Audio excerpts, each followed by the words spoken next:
चिपळूणमध्ये पुन्हा भगव्याचं राज्य येणार आहे आणि हे राज्य आपल्याला आणायचं आहे. अन्य ठिकाणी महायुती आहे. उपमुख्यमंत्री एकनाथ शिंदे यांनी हे वक्तव्य केलंय.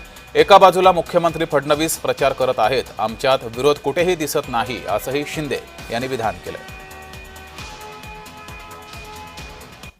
विधानसभेमध्ये लाडक्या बहिणींचं आम्ही पाहिलं होतं, तेच चित्र या स्थानिक स्वराज्य संस्थांमध्ये देखील पाहायला मिळतंय.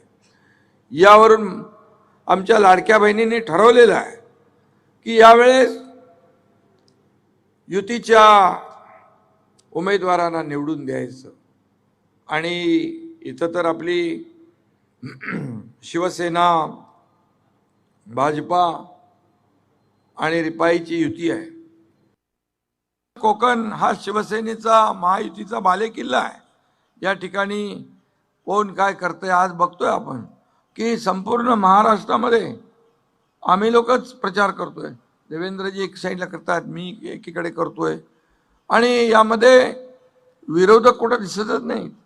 विरोधकांनी पराभव मान्य केलेला आहे, त्यांनी शरणागती पत्करलेली आहे. चिपळूणमध्ये आता पुन्हा भगव्याचंच राज्य आणायचं आहे. योगेश कदम म्हणाले की रत्नागिरी जिल्ह्यामध्ये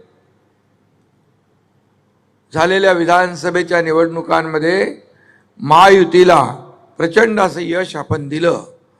त्याबद्दल देखील आपल्या सगळ्यांना मी मनापासून धन्यवाद देतो, मनापासून आपले आभार मानतो.